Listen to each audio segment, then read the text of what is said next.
Thank you, Madam Speaker.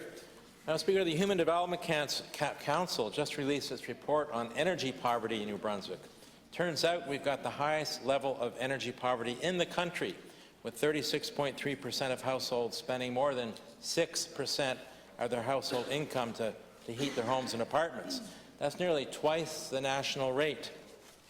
If you look at low-income households alone, 81% of them spend more than 6% of their after-tax income on electricity. The 10% rebate announced by this government for everyone, from the poor to the wealthy, is nowhere near sufficient to take the bite out of these power bills for low-income New Brunswickers. So my question is, will the minister responsible for finance and energy implement a supplementary rebate program specifically tailored for vulnerable low-income households, as recommended by the Human Development Council in their report? I recognize the Minister of Finance and Treasury Board. Thank you, Madam Speaker. Thank you to the member from Fredericton Lincoln and leader of his party for the question.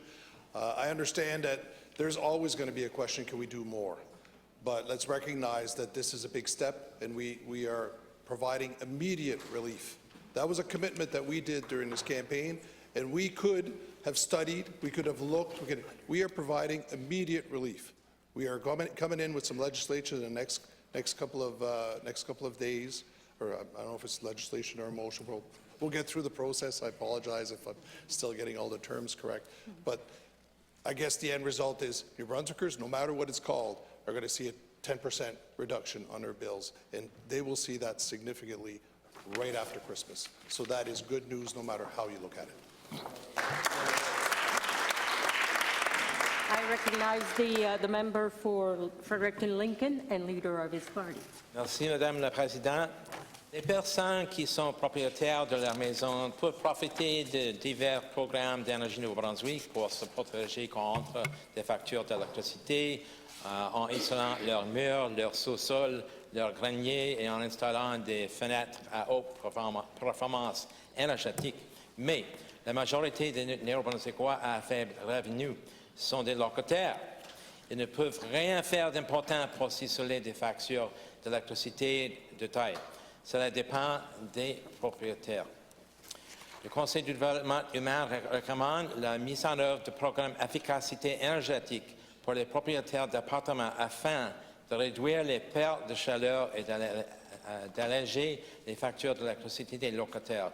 Que compte faire le ministre des Finances et de l'Énergie pour protéger les locataires à faible revenu contre l'augmentation des factures d'électricité? Je reconnais le ministre des Finances et du Conseil du Trésor, ministre responsable de la Société d'énergie Nouveau-Brunswick. Oui, merci, Madame la Présidente. On va trouver un acronyme peut-être pour alléger ça un peu. Encore une fois, merci pour la question.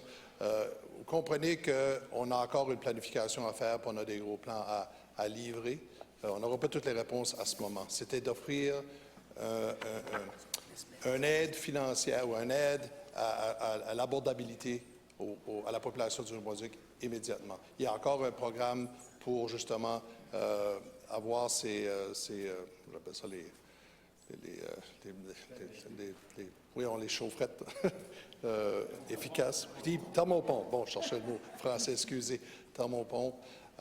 Il y a encore des problèmes législatifs et techniques pour aller aussi loin qu'on voudra aller, mais il faudra trouver une façon dans notre stratégie qui va être développée dans les mois à venir. La stratégie énergétique qui s'en vient dans les mois à venir. Merci.